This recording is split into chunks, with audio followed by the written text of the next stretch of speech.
Hello जी, राम राम। पहले तो आप सभी बड़ों को प्रणाम, छोटों को ढेर सारा प्यार। स्वागत है आज आप सभी का नई ब्लॉग में। आज की ब्लॉगिंग की शुरुआत हो गई है मैं दोपहर के 1 बजे से शुरू। बाकी सुबह से ना आप जाके कहीं काम निपटा, खाने पीने का सारा हो जाता है, क्योंकि 2 दिन से ना लगातार बारिश लगी रही और बारिश भी बहुत ज़्यादा थी। और कल के दिन तो हमारे यहाँ पे लाइट भी नहीं थी, इन्वर्टर था तो वो बैटरी लो गई थी, तो उस वजह से क्या है कि मैंने ब्लॉग नहीं बनाया। मौसम इस टाइम काफ़ी साफ है। बाकी सामने पहाड़ों के एरिया से बादल भी लग गए होने, तो बादल तो होंगे क्योंकि अभी क्या बात ओलावृष्टि बता रखी है। तो नीचे वाले खेत में हमने गेहूं बोली थी, तो 2 दिन की धूप के बाद 3 दिन लगातार बारिश हुई, एक रात और 2 दिन। बाकी यहाँ पे बढ़िया सी हो गई चर्री और गेहूँ भी लग गए अच्छे ढंग से दिखने। घर से निकलना बहुत मुश्किल हो गया है। कारण क्या है कि बंदर ना बहुत ही ज़्यादा हो गए हैं, और इतने ज़्यादा कि अभी ना यहाँ हमारे पड़ोसियों ने आलू लगाए हैं, उनके सारे आलू खा लिए। कम से कम 10-12 बंदर गए थे। इसी कारण हमने भी इस बार आलू वगैरह लगाना जरूरी नहीं समझा, क्योंकि एक तो कुत्ते भी नहीं है और बंदर इतने ज़्यादा हो गए हैं ना, जिनके कुत्ते भी हैं उन कुत्तों की बिल्कुल पेश नहीं चढ़ रही। क्योंकि ना साथ में कोई ना कोई घर का कोई जना चाहिए, क्योंकि ना अकेला कुत्ता कुछ नहीं कर पा रहा, उनको काटने के लिए बंदर उल्टा आ रहे हैं। बंदरों को भगा भगा के परेशान हो गए, लेकिन ये बंदर ना यहाँ से जाने का नाम नहीं ले रहे। बाकी अब फिलहाल हम खाना खा लेते हैं, बंदर तो आते रहेंगे, क्या करें, अपना खाना पीना थोड़ी छोड़े इनके चक्करों में। इस टाइम काफ़ी तेज़ हवा लग गई चढ़ने, और आज की हवा जो है ना ठंडी सी चल रही। और सामने देख रहे होंगे पहाड़ों के एरिया की तरफ कैसा हो गया मौसम, काले बादल हो गई शुरू। छत में तोड़िया हो गया है, तो इसको सोच रहे आज धूप लगा लेंगे ऐसे इकट्ठा करके, बाकी कल फैला लेंगे। तो अब फिलहाल सास यहाँ पे झाड़ लगा रही हूँ, तो उसको देखे ना डर भी लग रहा है। ऊपर वाले छत में जा रखा, बच्चों को कुछ पता भी नहीं लगता, ध्यान रखना पड़ता है। मैं दुकान में जा रही थी, उतने में यहाँ पे ना तारुस ने अपनी दादी को काफी ज्यादा परेशान कर दिया। और इसकी दादी ने ना मतलब बता देंगे, पहले लोग यहाँ पे ना चरपाई में बांधते थे पाँव वगैरह, हमने तो खैर ना कभी बांधे ना देखे ना हमारे बांधे गए। तो तारुस के भी बांध दिया, और ऐसे बांध रखे जैसे भैंस बकरी के पाँव नहीं बांधते, ये बांध दिए ताशु के पाँव। ताशु खोलना आपको नहीं खोलना? अच्छा लग रहा है, इसकी दादी ने इसको बांध दिया। क्यों बांधा बच्चा, क्यों बांधा दादी ने? कर दिया। ठीक है, आप यहाँ पे सो जाओ, बैठे रहो, हम सो जाते हैं दादी और हैं मम्मा। ठीक है, गुस्सा हो गया, गुस्सा नहीं खुल रहा, नहीं खुल रहा, क्या करें अब।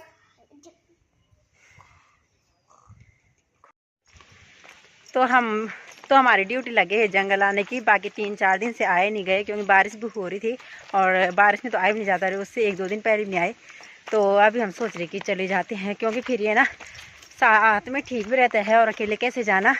बाकी इस टाइम इतनी तेज़ हवा चल रही कि मतलब जंगल में ऐसा लग रहा है अकेले तो घबरा ही जाएगा, कोई घना जंगल होगा जो। यहाँ पे सारा पानी पानी हो रहा, आगे ना कहीं पाइप लीक हो रहा होगा, और इस वजह से क्या है कि गाँव में ना पानी भी कम जा रहा। और यहाँ पे एक दिन साहब जी आई थी पत्तों के लिए, ये सारे रस्से वगैरह गिर गए थे, तो यहाँ पे जाना ना बहुत मुश्किल हो रहा है। ऐसे तो कोई चला भी जाएगा, और देख रहे होंगे ऐसे जब कोई वजन वाला घेरा लेके आएगा तो कैसे जाना होगा। सारा इधर से लेकर ऊपरली साइड तक पानी पानी हो रखा। इस टाइम ताज़ा पानी आ रहा है, क्योंकि शाम का टाइम हो गया है, और इस वजह से क्या है कि पानी लगाया होगा, तो इस वजह से आजकल गांव में पानी भी कम पहुंच रहा है, और सारा पानी लीकेज हो रहा है। नीचे गांव में तो कम, नीचे गांव की तरफ काफ़ी ज़्यादा हवा लग रही थी, लेकिन जैसे जैसे ऊपर जंगल में आ रही वैसे हवा भी कम लग रही, क्योंकि यहाँ पे ना घना जंगल है, और ज़्यादा घने जंगल में हवा भी कम लगती है, क्योंकि बड़े बड़े पेड़ हैं, तो इनकी वजह से क्या है कि हवा में रुकावट हो जाती है। और इसकी वजह से ना जंगल में देख रहे होंगे कितना कीचड़ कीचड़ हो रखा है, इतनी ज़्यादा बारिश हुई, और यहाँ पे कुछ कुछ पेड़ ना आगे की तरफ टूट भी गए हैं। अभी मैं थोड़ा रास्ते से थोड़ा अंदर की तरफ जा रही थी जंगल में, सास जी यहीं रास्ते में थे, तो ना मतलब एकदम से इतनी तेज़ आवाज़ आई ना, और ऊपर जंगल की तरफ काफ़ी ऊपर ना काखड़ भी बोल रहे हैं। तो अब यहाँ पे काखड़ वगैरह भी लग गए, यानी पिछले साल तो आवाज़ सुनी नहीं, लेकिन इस वाली आवाज़ भी लग गया, यानी काखड़ों की। क्या पता कि ऊपर पहाड़ों के एरिया से नीचे की तरफ आ रहे होंगे। और यहाँ पे थोड़ा प्लेन्स का एरिया भी है, मतलब ऐसा नहीं है जैसे ऋषिकेश में है ना, सेम वैसी जगह है यहाँ पे। बाकी यहाँ पर ना अभी एक बकरी वाला जा रहा था, उसके साथ 2 बकरियाँ थी, और घास ले रखा था उसने सर में पत्ते वगैरह, तो दूसरी गांव आगे का था। बाकी अंदर से काफ़ी ज़्यादा आवाज़ आई, मैंने कहा बाघ होगा, तो बाघ तो चुपके से आता है, इतना तो हमें पता है। मैं सोचा कोई भालू या फिर रिक वगैरह, मतलब क्या बोलते उसका नाम, सुअर वगैरह होगा। तो मैं तो अंदर से भागी भागी और इतनी ज़्यादा डर गई। इतनी ज़्यादा डर गई ना, मतलब मैं तो घबरा गई। मतलब ऐसा हो रहा ना मन अभी तक मैंने सोचा कि बाघ आ गया, क्योंकि आजकल यहाँ पे ना बता रहे कि बाघ भी आ गया है और बाघ का खतरा भी बढ़ रखा है। काफ़ी लोगों ने, हमारे पड़ोसी भी बता रहे थे कि हमने देखा कि देखा मतलब औरों ने देखा, वो पेड़ के ऊपर चढ़ रखा था, तेंदुआ था। तो उस वजह से क्या है थोड़ा घबराहट भी हो गया। और ऊपर से बारिश का मौसम हुआ 2 दिन पहले, तो उस वजह से क्या है अभी भले मौसम साफ है लेकिन अब ना कोहरा लग गया अच्छा नहीं। हम तो यहीं तक है, और अगर कोई और ऊपर जाते हैं ना तो उसके लिए तो इस टाइम डर है। इस वजह से लोग ना सुबह के टाइम जाते हैं और दिन तक जंगल से वापस आ जाते हैं। हम भी ठीक टाइम पे घर आ गए हैं। बाकी यहाँ पे तोड़ी रखी थी आज धूप में सुखाने के लिए, ऐसे तो कल इसको फैला देंगे। बाकी मैं सोच रही तिरपाल इधर रख लेती हूँ क्योंकि रात में ओस वगैरह गिरेगी। तो इस टाइम ना पूरे गांव में कोहरा कोहरा हो गया, क्योंकि बारिश के बाद ना ज़्यादा होता है। ऊपर से सर्दियों का टाइम रहता है, आज तक तो नहीं हो रहा था लेकिन जिस दिन से बारिश हुई उस दिन से कोहरा काफ़ी हो गया।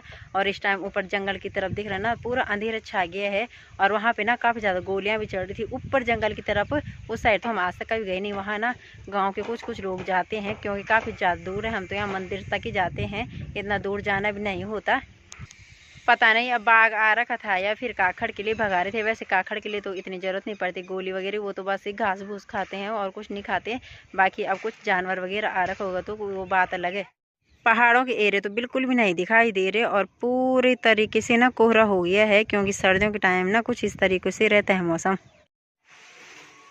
रात का टाइम होने वाला है। बाकी आज ना काफ़ी ज़्यादा ठंड हो रही है क्योंकि बारिश हुई है और उसकी ठंड ना अब हो रही है। तो लग रहा है कि दिसंबर का महीना अब शुरू हुआ, क्योंकि जिस तरीके से ठंड हो रही है। आज तक तो सिर्फ बोलने के लिए था कि हाँ दिसंबर का महीने लग रहा है। अब तो खैर दिसंबर भी कंप्लीट होने वाला है, 1-2 दिन रह गए हैं और अगला साल यानी नया साल लगने वाला है। जितने में हम जंगल से आए उतने में ससुर जी ने सब्जी काट के तैयार कर दी थी। बाकी अभी बना भी दी है। तो ये है कि बस अब हमें अब रोटी बनाने की दिक्कत है। रात में दिक्कत क्या, वो तो गर्मा गर्म ही बनाई जाती है। सब्जी का ये है कि 1-2 घंटे पहले भी बना के रख लो तो वो गर्म हो जाती है, लेकिन रोटी ये है कि दोबारा गर्म नहीं हुई जाती, वो ना फिर करारी सी हो जाती है और खाए भी नहीं जाती। मौसम देख रहे होंगे किस तरीके से हो गया, चारों तरफ कोहरा हो गया और थोड़ी देर में ना बिल्कुल ही यहाँ नज़दीक तक आ जाएगा। और कल सुबह तो ज़्यादा ही रहेगा कोहरा। यहाँ पर बच्चों को अंदर जाने की जल्दी हो रही है और इसका रास्ता नहीं खोल रहा। साहब जिसको गुस्से को मारा पत्ते से मार रही, पता नहीं कैसे क्या कर देते ना, खींच लेते हैं और उस वजह से क्या है गांठ पड़ जाती है रस्सों में।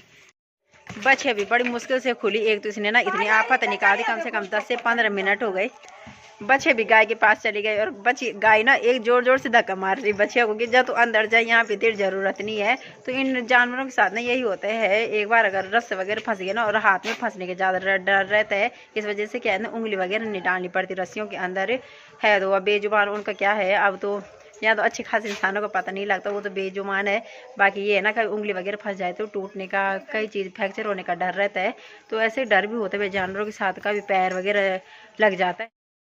आज का ब्लॉग यही समाप्त करती हूँ। उम्मीद करती हूँ कि आप सभी को वीडियो पसंद आए तो लाइक कीजिए, शेयर कीजिए। मिलती हूँ आप सभी को अगले ब्लॉग में, तब तक के लिए बाय बाय, राधे राधे।